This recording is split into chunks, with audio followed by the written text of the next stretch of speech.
Welcome back to Wave Watch, brought to you by theknow.com, the best place to keep you in the know for all things local sports, and sometimes more. If you've ever seen the Who Effing Knows podcast, I'm PattyV, at the PattyV on Twitter, one half of that very Who Effing Knows podcast, and the director of vibes here at the Know.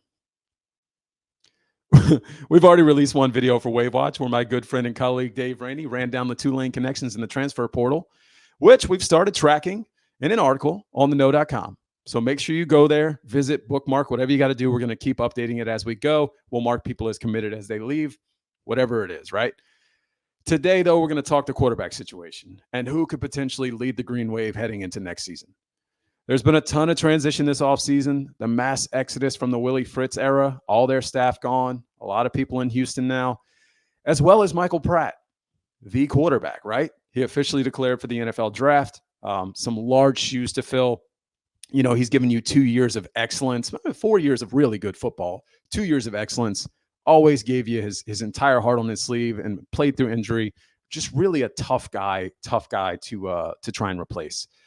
Two of the most successful seasons back-to-back in Tulane history, gave you a Cotton Bowl victory and probably going to be one of the highest draft picks at the quarterback position in recent history.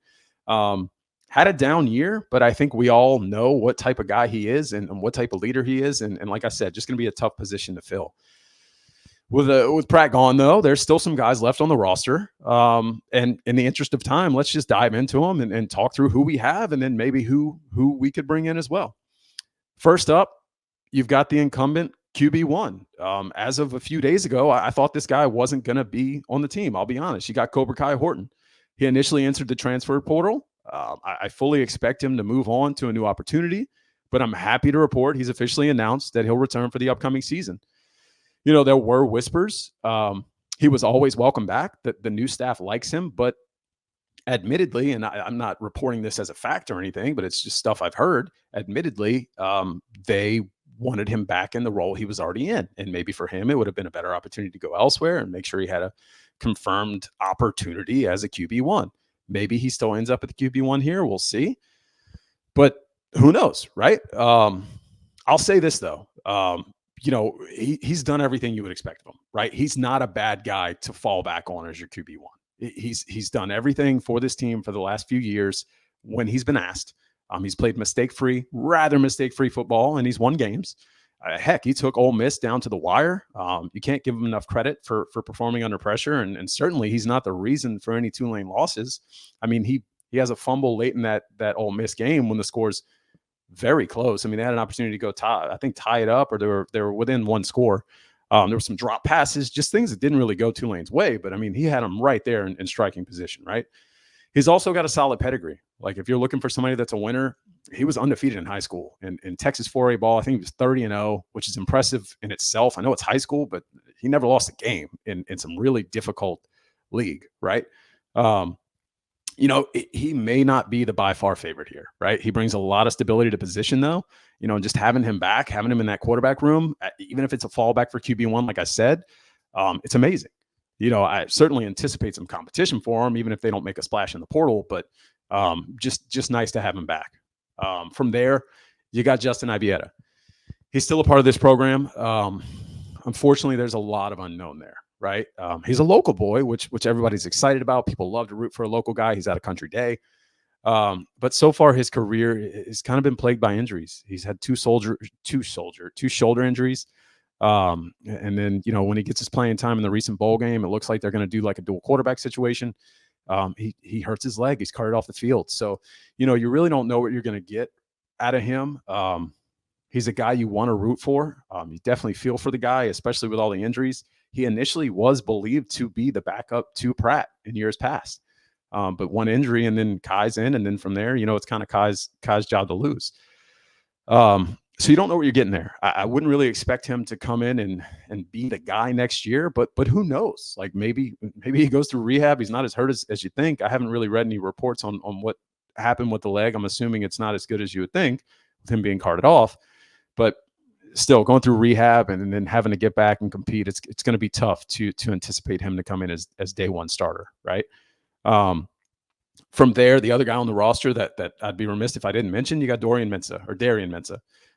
He's another quarterback on the roster. It's a sneaky shot at stepping into the role next season. out of California. He's a dual threat guy. He's a bit more wheels, provides a little bit more in the RPO game probably than your guys like Ibieta and Kai. They're both 6'4", 6'5", I think, and more pro style. I mean, they're people will tell you they're athletic and they can run a little bit, and they can. But Mintz is definitely more of the dual threat guy when it comes to the three of these guys. And he's younger. He's a freshman. He hasn't really gotten any playing time yet. But his last year in high school, I think he's Mountain League Player of the Year. Throws for 2,200 yards, 25 touchdowns. And the new staff reportedly likes him. So could definitely see him at least competing coming into the year. But of these three guys, and kind of looking forward, if I had to guess, they're going to bring in somebody else, right? They're going to bring in somebody from the portal. There's definitely guys that they've been linked to in the portal. So we'll kind of see and dive into that. Of this bunch, I would expect Horton to have the edge. But kind of going back to it, I would expect him to look towards the portal for the starter for next year. So the question is, though, what does the staff typically look for that position? And who would the potential targets be, right? We can dive in deeper into how high I am on Coach Summerall and Joe Craddock later. But I'll say this, right? They've shown the style of player doesn't really matter as much as simply amplifying the player's strengths. I truly believe, regardless of the style of quarterback that they start next season, they're going to develop an offense to their strengths, and that offense will succeed. You've seen it through the years with both of them. In the interest of time, though, let's dive into the portal guys that the Wave have been connected to and kind of talk through them. First and foremost, you've got the obvious juggernaut of the group, Malachi Nelson, right? Malachi's a former top recruit, depending on where you looked. He's a 5-star prospect. He's entering the portal out of USC. But depending on where you looked, years past when he was coming out, he was a top quarterback coming out of high school. Now, some will have him at 4, some will have him at different positions. But regardless, a 5-star recruit being linked with the Green Wave is a massive get, right? He's got a visit scheduled.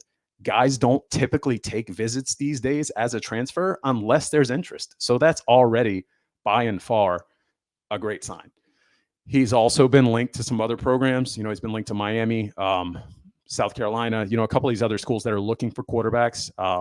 There's other schools out there like UCF. They're looking for quarterback. I don't think they're linked to him, but he's been linked to a lot of other schools. So the question is, what does he want? Does he want to end up at one of these Power 5 schools, or does he want to end up somewhere at a place like Tulane with a great staff where he can be sold on the future? He can come in and probably start from day one and continue to grow, much like, not that he's the same caliber coming in, but much like Michael Pratt did. He started all 4 years, just a big get. If he does that, I would be ecstatic. I'll say this, you might be able to hear it in my voice. I don't expect it. I don't anticipate it, right? I think that he probably ends up somewhere else. I would love and be pleasantly surprised if he ends up at Tulane, but I view it a long shot. I think I mentioned he's got a visit coming up, which is great. But we'll see, we'll see. From there, the next guy that I would take a look at is going to be Robbie Ashford. Also has a confirmed visit. He's out of Auburn. He's already been in the portal once before. He's transferred from Oregon to Auburn. He initially was named the starter for Auburn in 2022, but somewhat fell out of favor in 2023, became more of a change of pace guy. But I'll say this, Ashford is a freak athlete. He'd really bring even more explosiveness to the running game while opening up the downfield shots for this offense. I'll admit, it'd be really cool to get a guy like Malachi, former 5-star recruit, and potentially the best quarterback in the portal. But Ashford is the guy that I am most excited about. He's 6'3", 212. He's out of Hoover, Alabama. He's only played at big programs from high school. I mean, you guys, I don't know if you saw Hoover on MTV back in the day. Hoover's a massive high school, one of the top programs in the country. And then he played at Oregon and he played at Auburn. Like he only knows big programs. So first of all, stepping in the door as a guy like that says a lot. He's a redshirt sophomore, still got a lot of years of eligibility. So he can come in and he can still provide a lot of years to this program and continue to grow, much like Malachi would, right? He's also a multi-sport guy. He played baseball at a high level, which you see other top quarterbacks through the years really be able to leverage that and bring it into their game and have a lot of success. He has an offer from Tulane. I mentioned he has a visit scheduled. Both those go a long way. Now, granted, He also is going to have a lot of looks from these other schools. I don't know if Miami's tied to him. I'm pretty sure South Carolina's tied to him. You're going to hear a lot of the schools, though, with a lot of these guys, right? I think UCF was tied to Ashford, but obviously they've moved on with another quarterback now. So we'll see. If I had to pick one of these guys, and I should probably save this until the end of the video, if I had to pick one of these guys, Ashford's the one I want. He's truly the one I'm looking out for in this portal class. He's the guy I'm choosing here if forced. Like, give me Ashford. Aside from that, we'll move to another guy that's kind of fun. I found this guy was scouring Twitter, I'll be honest. His name is Haj Malik Williams. I don't know if anybody's heard of him. I certainly hadn't heard of him until recently. This is the guy I'll briefly talk about. He's somewhat of an unknown. He's out of Atlanta, Georgia. He's from Campbell University. Go Camels! Like I said, I found him on Twitter, scouring the late hours. He's a D1 guy. He's a senior. Played there for a long time. Entered the transfer portal as a senior, and I think he shocked a lot of people. But he's another like bigger guy. I think he's like 6'2", 6'3". Maybe I'm fudging the numbers. I don't have it written down. I had it, but I lost it. But from what I recall, I was watching a lot of tape on him last night. Actually, he's got a good arm. He's got good playmaking ability. He makes good decisions under pressure. I watched a couple of his interviews. He seems to have a good brain for the game. Makes quick decisions. And he's got some playmaking ability. Like he can roll out of the pocket. He can really avoid the rush. He's good under pressure.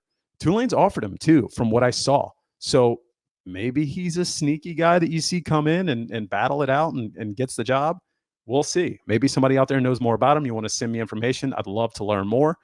I'm just mentioning him because I saw him tied to the program. So we'll see what happens from there. The last guy that I'll take a look at here, it's also really intriguing, is Zion Chris out of ULL. Or UL, or I apologize for fudging the name. I know it's UL of Lafayette now, but come on, stop changing the name. Zion Chris is electric, though. He's flying under the radar a little bit. He's also tied to the same schools that you've seen a lot of these other guys tied to. He's out of Baton Rouge, Madison Prep Academy. There was initially a ton of interest from a lot of the big players in the transfer class. Like I said, South Carolina and UCF. I think as of today, January 2nd, I don't know when you're going to see this, but as of today, January 2nd, he actually announced he'd be taking a visit with Houston. So while Tulane's shown interest, I personally feel this is a long shot. There's nothing formal here as far as an offer or a visit, but more of an exciting local story. I think locals would probably see his name, knowing where he's from, seeing the beginning of his season last year before he got hurt. I think he had like over 1,200 yards, 17 total touchdowns about halfway through the year, and he's a freshman. One of those guys that could really grow and put on a show, right? He's another dual threat guy. Would be a fun story, but again, I'm not expecting him to end up with a Wave. However, I'll say this. I'd love to keep him from being a Cougar by all means necessary. You know what I mean?